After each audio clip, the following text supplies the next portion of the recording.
much.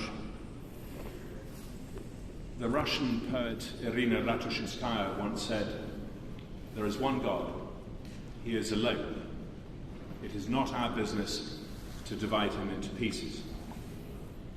It is possible that, as a poet, she was being too ambitious for this broken world, and perhaps that is the job of poets. But as this debate is about leaving no one behind, I think we can say that part of leaving no one behind is making sure that no one is left out because of the way they choose to worship God, and that all peoples are treated fairly, regardless of their religious beliefs.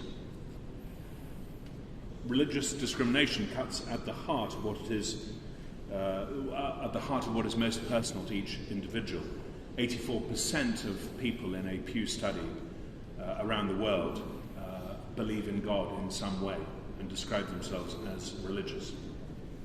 And yet, much of the response of states is secular, and in the liberal West particularly, we take very little account of religious belief and do not hold it to be important.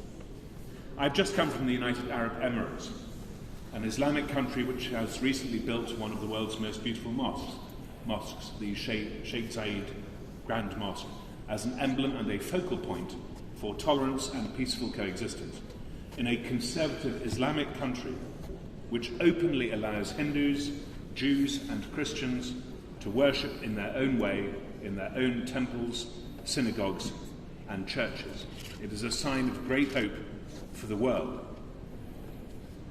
The starting point we should follow for a world in which no one is left out or left behind was stated beautifully by Rabbi Hugo Grimm, a survivor of Auschwitz, when he said,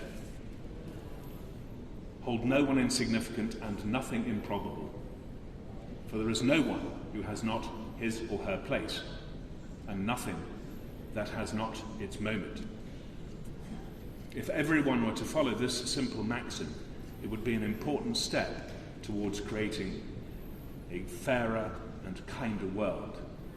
And my question to the panel is, do they think it's possible we should place slightly less emphasis on human rights instruments, of which many colleagues have mentioned that we have plenty?